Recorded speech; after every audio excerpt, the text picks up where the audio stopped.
Thank you so much for tuning into this week's episode of Unboxed. Make sure to subscribe and hit the bell for notifications. Moyo, thank you so much for coming on. We started, bro. Come on, we started. Thank you for coming on Unboxed. Oh, thank you so much for having me. So, right, I want to get to the beginning of when everything changed for you. So you've been professionally making content now for how long? Oh, like full-time job, I would say 2 years now. 2 years. Yeah, it's coming up to 2 years. And what was the sort of pivot point for you? Lockdown. I was one of those people that thought, oh, no, TikTok is for kids. Like, why am I going to jump on it? Like, this is not for me. Yeah. I said, cool, I'm going to give myself a 5-minute period when I download the app, see how long I can stay on it and if it's entertaining or not. 5 minutes turned to 3 hours. Good, you know? Bro, Yeah. Oh my God. The way I was just scrolling, 3 hours later, I'm still on the app. I'm thinking, okay, my gosh, like, this is actually good. And I didn't even know you can monetize from it. I've always made videos for like, it's come up to like 12, 13 years now. I've been making videos, just YouTube, Facebook, Snapchat, every platform you could think of. And then, yeah, my followers just kept growing. And then, yeah. Was there one video or like a moment which kind of changed the trajectory of things? Because I know a lot of people, especially when they start on TikTok, yes, they might grow quite quickly, but it's like da-da-da, and then something pops off. Was there something like that for you? Yeah, definitely. There was one video I did about it was the ocean. I think I saw one like fact that we only know 5% of what's in the ocean. Next thing you know, I just turn on the camera. Nothing I do is like scripted. I just turn on the camera. I might know the topic I'm going to speak about. And funny thing is, before that, I wasn't even doing anything that I'm doing now. I was doing like the TikTok dances. I was doing all that. Yeah. And yeah, I just started speaking about the ocean, how we only know 5%, but in my way. And I'm a bit scared because I'm actually looking at the animals that are in the deep sea, and I'm thinking, don't want to go there. Yeah. And bro, that video alone took me from, I think, 100K followers to like 500 or 600K in the space of 4 or 5 days. So it just flew up. Go on that video. Like, what's that video looking at now? It's like numbers. I think it should be 16 million, but 16 million. Bro, that's a lot of views, you know. Bro, that's a lot. You know, honestly, my head still hasn't. What was it called again? 5%. Yeah, it's still not like in my head because I'm like 16 million. That's a lot of people. But then you realize like I can't fit probably 200 people or 100 people in this room. That's a lot. 50 maybe in this room? Yeah, that's what I mean. That's a lot alone. So when I went to the Beyonce concert like 2 weeks ago, and someone said, you know, like your following alone can't fit in this stadium. I was like, nah. Bro, it can't just not fit in the stadium. Yeah, it's like so what, Tottenham Stadium is what, like 80,000? Bro. 70,000 or something? Honestly, it's nuts. Have you ever had moments where you reflect on that and you kind of, it becomes more than just numbers on the screen? Because that's the bit I think is often a bit tricky when you're just looking at numbers on the screen and you go, all right, it doesn't really mean, it obviously means a lot, but it doesn't mean anything tangibly because it's hard for our brains to compute that. But have there been moments where you go, wow, okay, this is real? Anytime someone comes up to me in person and actually takes time out of their day, not just to say, oh, I follow you, I watch you, but like to fully have a conversation of being like, this is the reason why I followed you. I love what you do because of this. And you could tell someone actually supports you. So it takes the numbers away from it completely. Like I know I have the numbers there, but I don't look at them because I feel like if you focus too much on them, you might go down like a spiral of like, okay, I need this. And I've seen that happen in like from friends and family that do this type of thing as well. But yeah, anytime someone comes up to me in person, I'm like, okay, this is crazy. Like, I will tear up. There's times where Lash and I have been, Lash, my manager, there's times we've been at like events and someone's sat us down and just been basically telling us all the great things that they've seen from me, and I would just tear up. Like for me, this has always been a dream. So like it's all mad. Like that's when it properly hits. It's amazing, man. By the way, that video is on 16 million. But I have how many likes? 3.5 million likes. That's mad. Do you still get? I bet you still get some comments from it. Still, it still comes through. It still comes through. Come on. Yeah. That's not even my biggest video now. Like that's I think my second or third biggest. My biggest one is like 30 million now, which is wow. It don't. What was that video? I've done a duet. Someone was giving like proper pronunciations of English words. I forgot what it's called. I think RP. I think receive something. But they were saying words. I was like, nah, that's not like I'm English. Well, I'm British. Yeah. Like that's not what we say. And then for some reason, bro, it just flew up. Yeah. I mean, you were saying you've been making videos for what, 12 years, you were saying, right? Yeah. So this has always been, and you just said it's always been a dream or something you've aspired to. Mm-hmm. So how did like TikTok and this blowing up kind of moment, how did it feel, having been through so many years of making content, but then also how did it kind of change your life? I'll answer the second one first. It changed my life when I was able to start looking after like friends and family financially. I think that's when it really hit me like, okay, this is more than just me having fun. Like I'm actually, for me, my main aim is always just to make someone laugh, like make someone smile, one person. I don't care about the views, I don't care about the following. As long as I can make one person smile or laugh, my job's done. Job's done, yeah. But then this whole, like the money, the trips, everything else that's coming with it, that's such a massive bonus that I didn't even know was going to come along. There was a point at uni when I was doing like music ads on TikTok and I was getting like £200 a video and I was like, yo, this is mad. I'm at uni, bro, I'm broke. I'm at uni, I'm thinking this is my final year. Like I'm there telling my friends, let's go Nando's, I'll pay for it. £200 a video, are you crazy? I said to myself, I remember doing the calculations, I'll do 4 or 5 of them. No, sorry. It was like 250 a video. So I was like, let me do 5 to 6 of them a month. That's easy, that's bro. a common wage. I would take that. Yeah, man. What, for a couple of videos online? And what was your following at this point?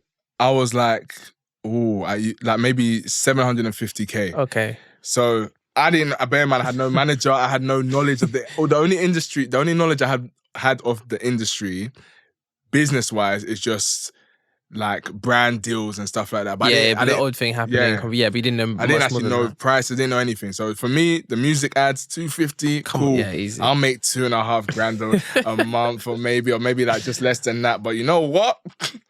Calm. Then yeah, bro. After the certain brands started working with me, I was like, okay. This is not normal anymore. Like, I used to wash plates. I used to be a kitchen porter. I've done bartending. I've done so many different things. So when I was able to leave uni and go straight into this, and now it's my full-time job to the point where I don't have to worry too much when it comes to financial things. That's when it properly hit me. But that's also, I would say, an exception in a way. Yeah. TikTok especially. Yeah. Very few creators and very few people know how to monetize it and how to build something proper from it. And clearly you've got amazing management. She's in the room.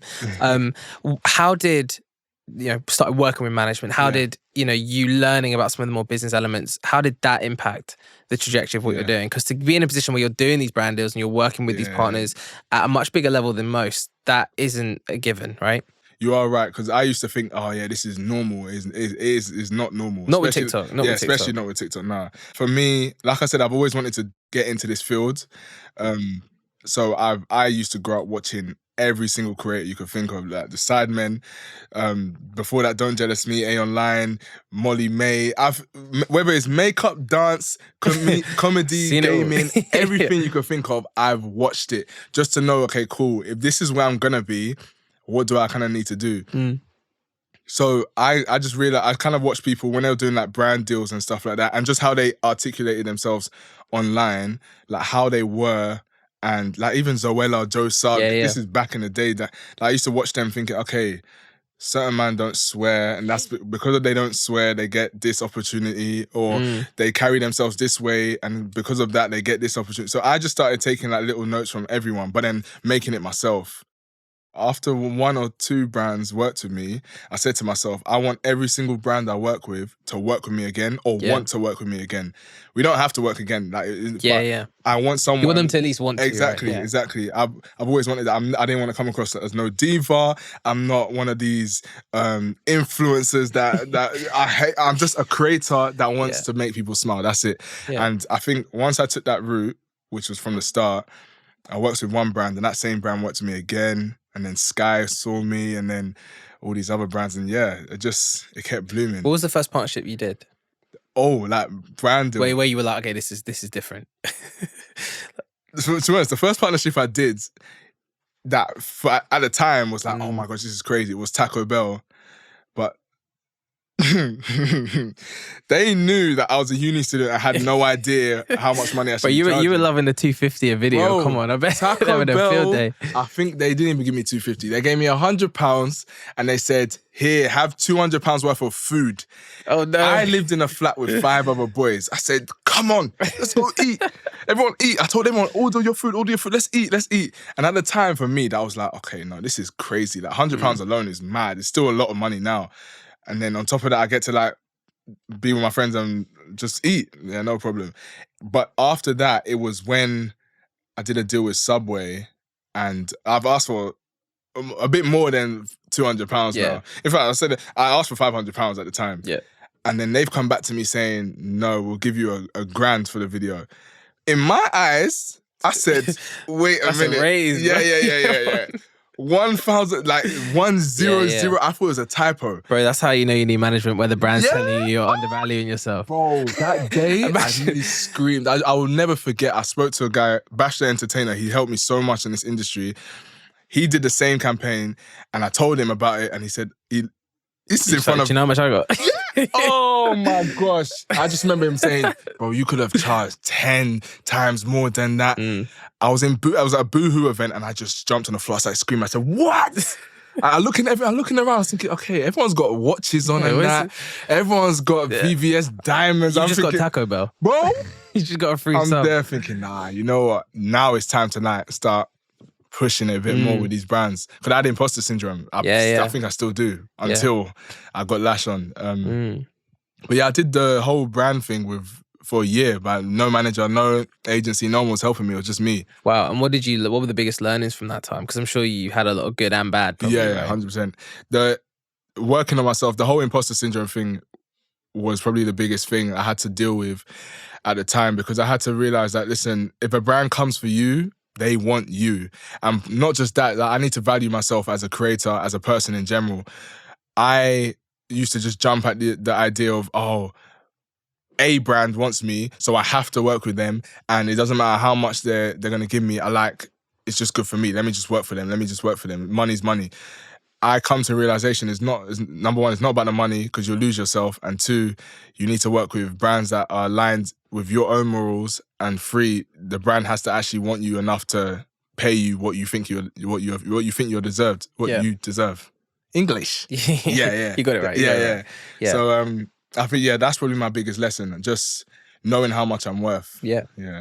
I mean, you said, you were KP in, broke uni student, and then you come into this world of dealing with money, dealing with brands, dealing with, profile. Yeah. Like, how important is money to you in terms of validating what you're doing? And also, how has it sort of changed and impacted your life since that change from being a KP, from being a broke uni student to then working with, huge brands? I'm very grateful that I went through the stage of not having much money at all, because now I value money way more than I think. If I had money beforehand, I might have just gone into this and been like, okay, cool, let me just throw money left, right, and center. Let me go to the shops, splash everything.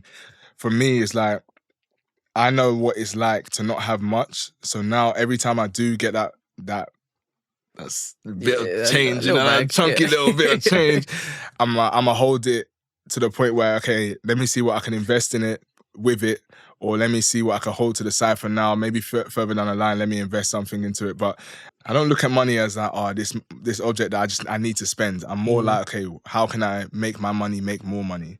In a way. Just lastly on the sort of topic of money is like how, a lot of creators, when they, start generating income from their business and start making money, one of the challenges is things like tax, accounting, actually managing that stuff. And obviously that's a whole world of pain.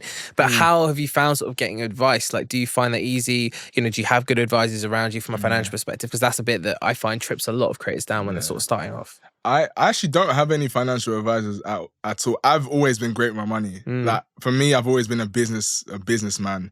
Like, I was selling paper planes from year 3 to year 6. From year 6 to 11, I was selling drinks, food, and sweets at school. And then from then, phone cases. Like, I've always been like, okay, how can I make money and how can I save money? So financially, I think I'm good.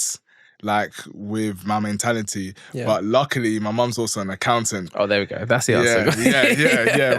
My mum is my accountant, which has helped me a lot. But at the same time, she sees exactly what comes in and what goes out.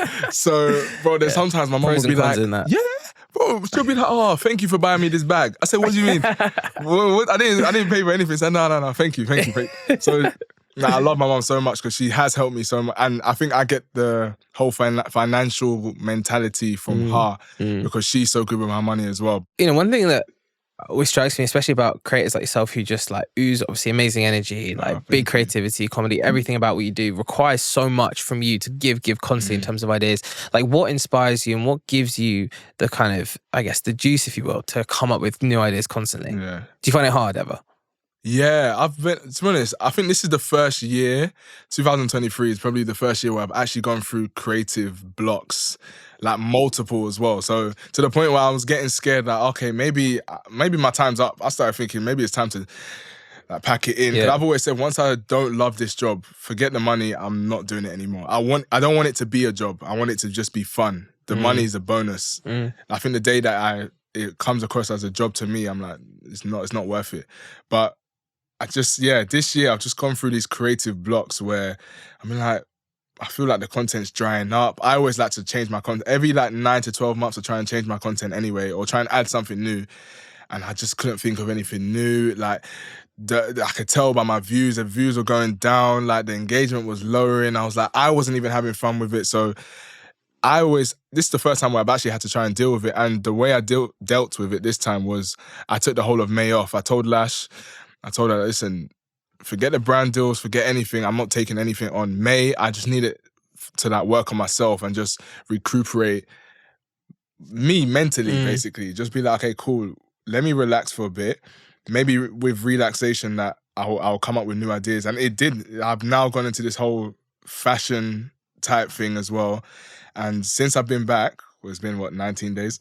Yeah. I'm still getting into it, but I think the new ideas are working. Well, they are working numbers-wise. And I'm enjoying it as well. So I think I just needed that time. I think everyone needs time, regardless of what job you do. You just need. There's a point where you might burn out, and that's what I did. And you just need that time away from it, just relax, and then go again. And I guess also because TikTok is a bit of a treadmill, right? Where it's like there's pressure watching other people saying how they're churning out all these videos a day. You're pressurizing yourself based on old views and looking at numbers, even though you don't want to focus on it. It's hard not to. You know, do you think there's some advice in that for other creators who may be going through some block that you've actually managed to kind of overcome it? What would be your, what would you say to them if somebody's like, I'm struggling to come up with ideas?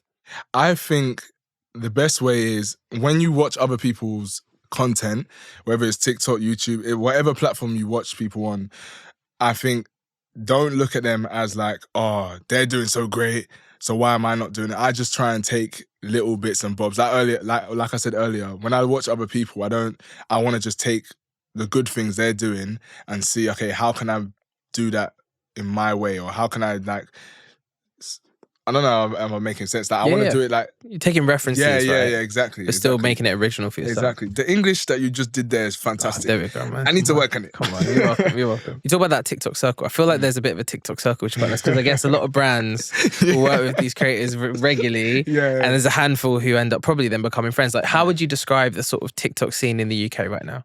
I think it's amazing. Like, I went into this.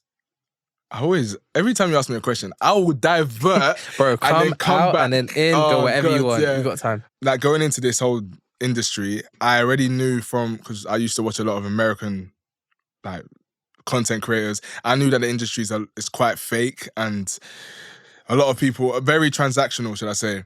So I was scared to do anything with other people in the UK. So for the first 2 years, I didn't do any collabs, not one collab. Really? And because of your your sense of the industry from being on the outside and then coming into it. Yeah, it's that. Okay. And then there's a mixture of also, I didn't want a case where, I think it's more of a pride thing. I didn't want someone to be like, okay, that person made you, or you're only where you are now because of so-and-so, or because you did a video with this person. I wanted it to be like, okay, Moyo's there because Moyo's got there by himself.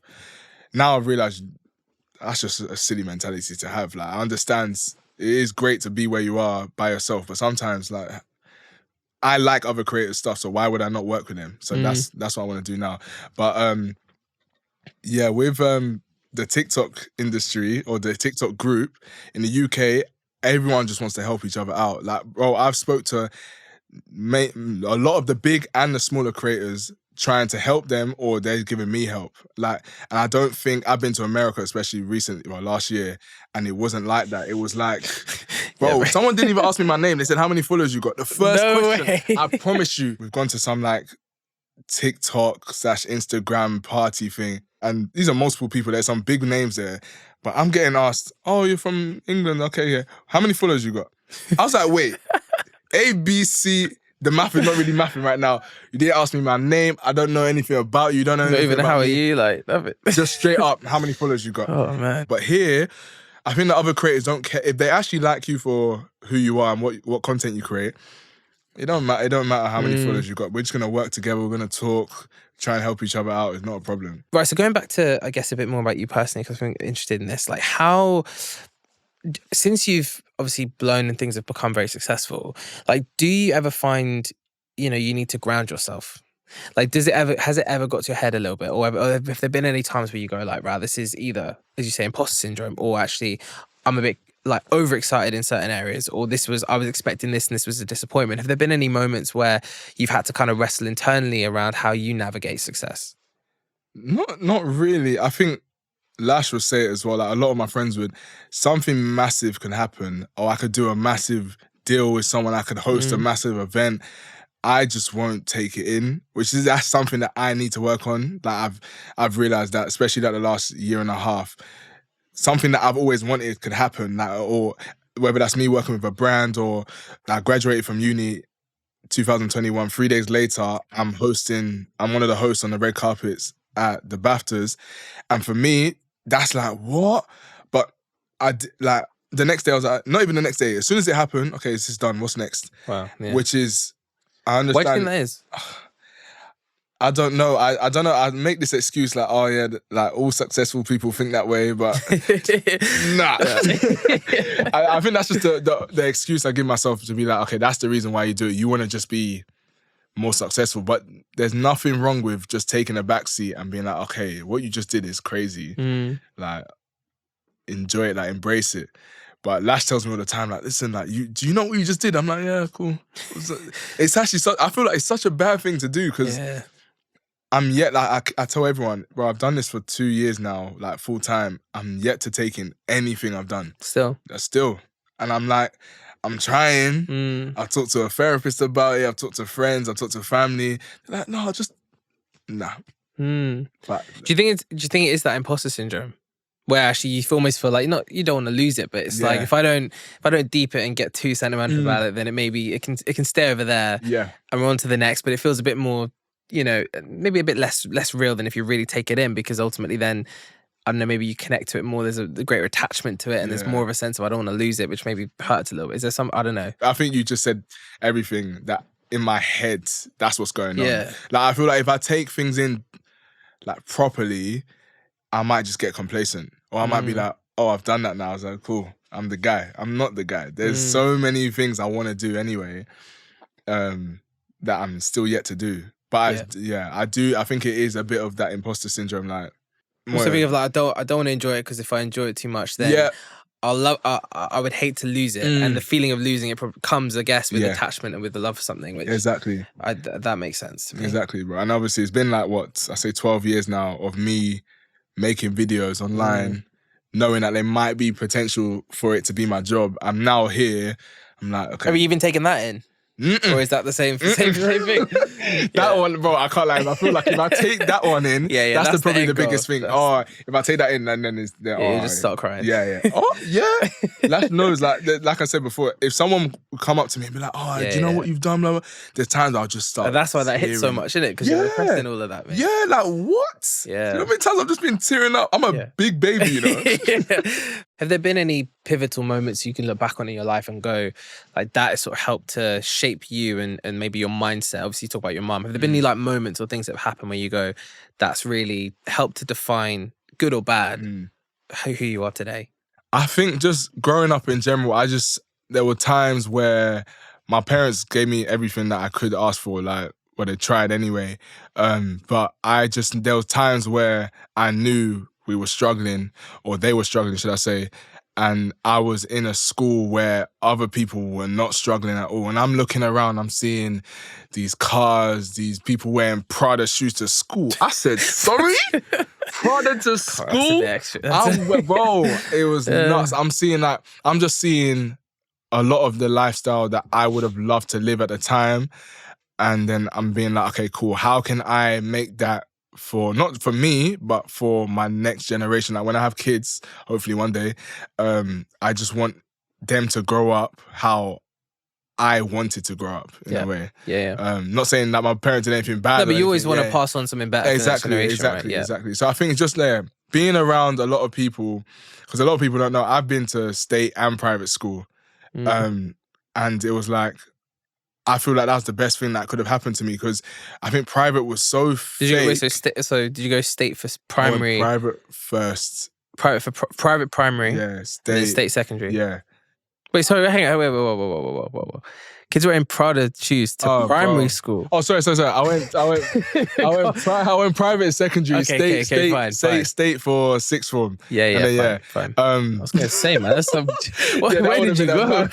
Some drip down your sixes. For real. But I'm so happy I did the both, like, because the private side was so fake, like it was so transactional. That's how I felt like I was in America in private school. I didn't have the money, so others were like, oh no, like we have to deal with that, people that with the same financial, you know what I'm saying? But when I went to state, that's the first time I'm like, these are real people. Like, not saying that everyone in private is fake. There's certain friends that I have from that school that I'm like, yeah, fantastic, like for life. But when I went to my first state school, that's when I was like, okay, this is real life. Like, not everyone is great. Like, certain people on my level, certain people are worse than me, certain people are better than me, and everyone's just real. That's what I was like, that's what I needed in my life. And I think that kind of like switched me a little bit. Like, okay, cool. There is time, you can struggle, it's not a problem, but eventually you're going to be where you want to be. What are those people in both sets of school? Do you ever speak to them now? I bet you have a few DMs. Always, and people always have those DMs from the random people in the school. You're like, you didn't speak to me back in the day, bro. Oh, don't get me started. There's a few people where like, they'll message me like, oh, you know, like, I'm so gassed for you. Like, oh, we need to meet up one time. I said, meet up? Sorry, I'm petty. I don't know about you. People tell you to be the bigger person. I'm not the bigger person. I'm very petty, bro. I'm like, you, at the time, I was doing videos when they weren't cool. I understand, like, okay, it wasn't cool at the time, but if you see someone doing something that you don't like, just look the other way. It's not that deep. Yeah. People were actively like, nah, like, what are you doing? You're a little moist kid. Like, what are you doing? I'm not moist now. Yeah. Because they're in my DMs asking me, oh yeah, how did you do this? How you do that? Like, oh, how... Do you know how many people I know that used to say, never would I jump online? They've asked me, oh, okay, what's advice that you can give me? Nah. Not good.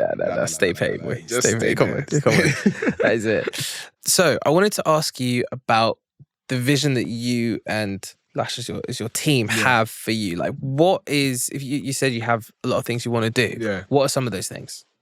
Oh my gosh. What's the list? What's the board? A lot of people have a board. There's no limit, bro. Like my company, so I set up the YouTube channel, which was called No Limits Media, 2014. And I set up the company. 2014? Yeah, that was the first, like, that's the YouTube channel that I still have today. It's called something different now. But I set that up. No Limits Media was the name, and that's the name of my company now. And it's going to always be the name of the company, because the reason why I made it was that I didn't want there to be any limits to what media or what thing I go down. So whether it's music, sports, entertainment, host, it could be anything. I'm going to do it, or I'm going to try it at least. I feel like if you try it and it fails, then fair enough, it wasn't meant for you. But I think for me anyway, it'll be fashion and music. But I don't want anytime I bring something out, I never want it to be because Moyo has a following, that's the reason why it's successful. I want it to be good because of the talent that I have, or like what I'm producing is good. I don't want my following to drag me there. I want it to be the actual talent. So yeah. Okay, I wanted to ask as well. I know we've talked about brands, we've talked about yourself, talked about a lot of really cool things. One thing that I wanted to know is, has there been an experience in the last 2 years, like a trip or like an event or something, which has just made you, I know you haven't taken everything in, but where has it ever got close to getting in there? Like, has there been a moment or an event or something which has gone like, that is unreal? Yeah, it's been a few. A trip that really took me over the edge, which I did cry at the time, was Jack Wills took me on a brand trip to Ibiza, but they didn't just take us normally. They took us on a private jet, and I was like, bro, to this day, I haven't flown first. I haven't flown business. The most I've flown was premium economy, and I didn't even pay for it. The flight attendant was like, "Oh, you got a free space there if you want that." So that's the best I've flown. And then out of nowhere, they've took me on a private jet to the point where no one's searching my bag, no nothing. I'm just walking through. I'm thinking, nah, this is so that one. And then we stayed in. I don't know if I can say the person's name. We stayed in a famous DJ's. I can't even call that a villa. That is a whole compound. Like that was a whole estate. Bro. Estate. Oh my gosh. In Ibiza. In Ibiza, bro. We had above board. Oh my gosh, the English. He had a swimming pool outside, tennis court, and then there was an underground like bunker that had another club, swimming pool, gym, boxing ring. It went down. There was parts that we couldn't go into. He had a nuclear bunker. Bro, it was just everything was just So I want to get also into some of the challenges, some of the stresses a little bit. So what would you say is like the most stressful situation you've had in the last 2 years in terms of work? I think it's a mixture of taking too much on, because I do this yes. Oh my gosh. Like obviously since I've had Lash and since we've had she can say no for you. Yeah. But I used to do before I had Lash anyway, I used to do flipping brand deals for things that I just wouldn't use. Like I'll just do it because the money's there. I did something for to be honest, that was a cool thing. It was a vacuum, an electric vacuum. I was like, my mom could use that. Let me take that. But it was the worst. And I was like, the video didn't make sense. Yeah. Anyway, I digressed again. I think the main thing was basically I started reacting to something on my face. I still have like bits and bobs of it now on there. And I was like, my whole job is online, and it was coming across. It looked like someone's punched me in my face, and it was just growing and growing. I was just losing love for myself, and this is the first time I was feeling like insecure in a long time. So going to brands or going to work with brands where cameras were direct in front of my face, HD, like I'm thinking, nah. That's another reason why I took May off, because I was like, I need to like work on myself again, because I didn't feel confident in front of camera, and that is so rare for me. I mean, that's your job. Exactly. Bro, like, that's how I'm making money. Not just that, but that's what I enjoy the most.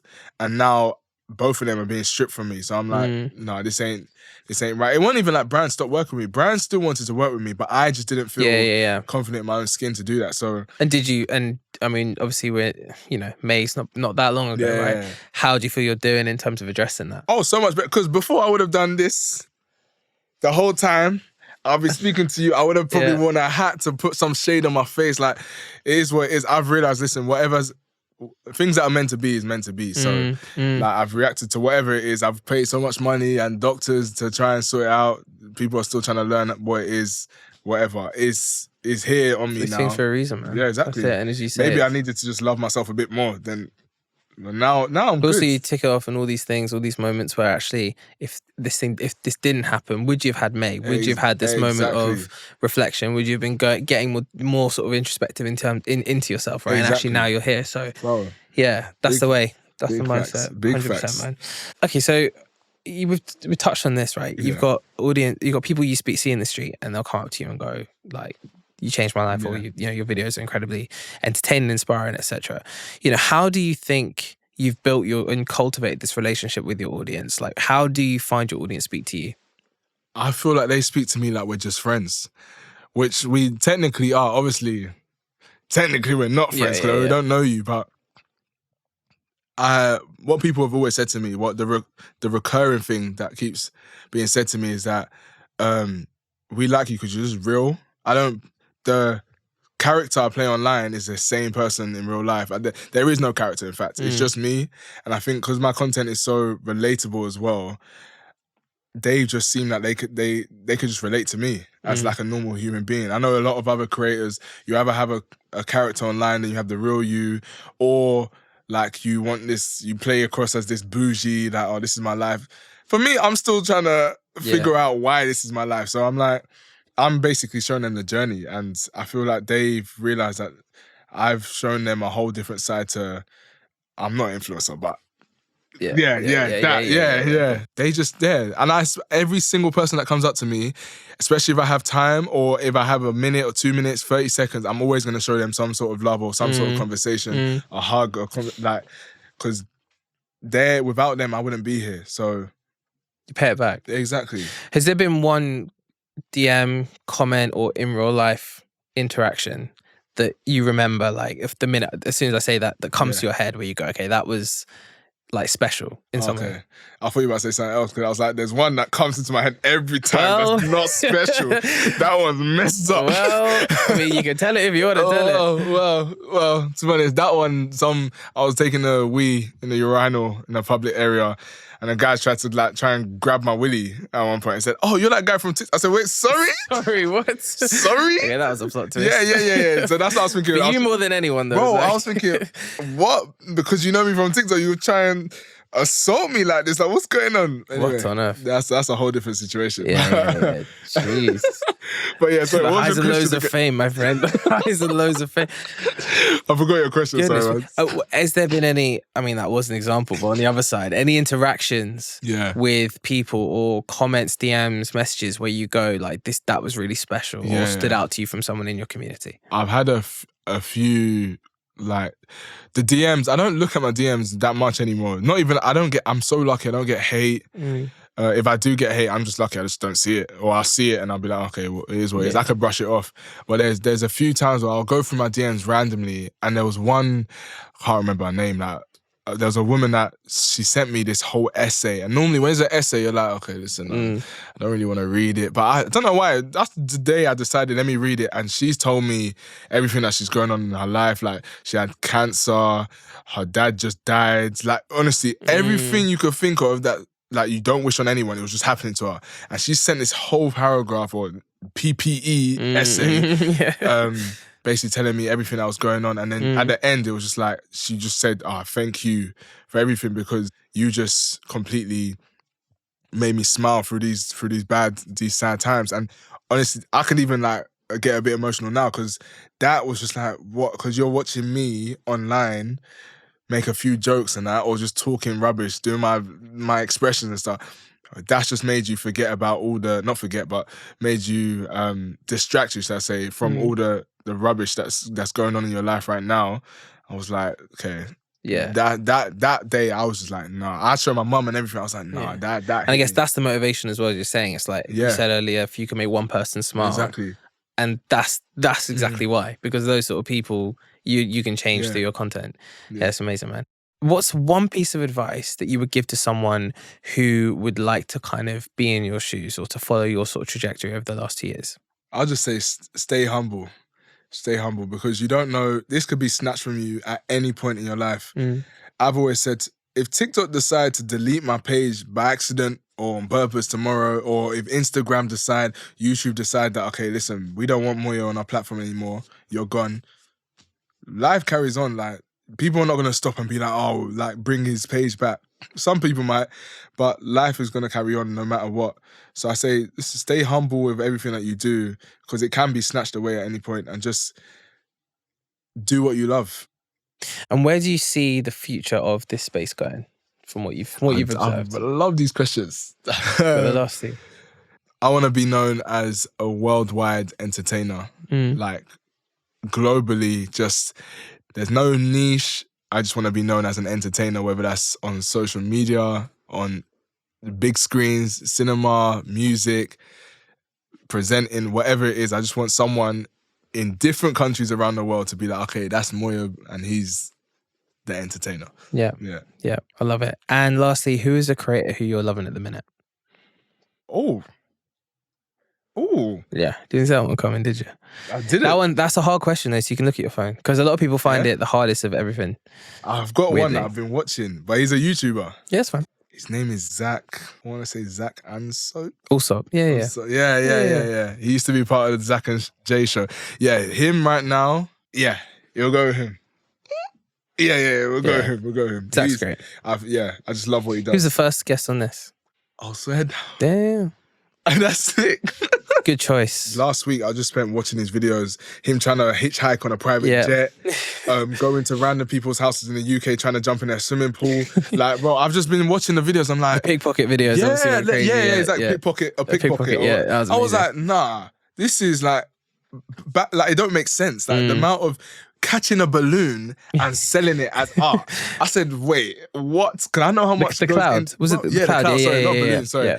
I was like, I know how much goes into my stuff. Yeah. And that's mine's so minuscule compared to theirs. Like, Zach is, I'm happy I said his name now. Yeah. That's a good answer.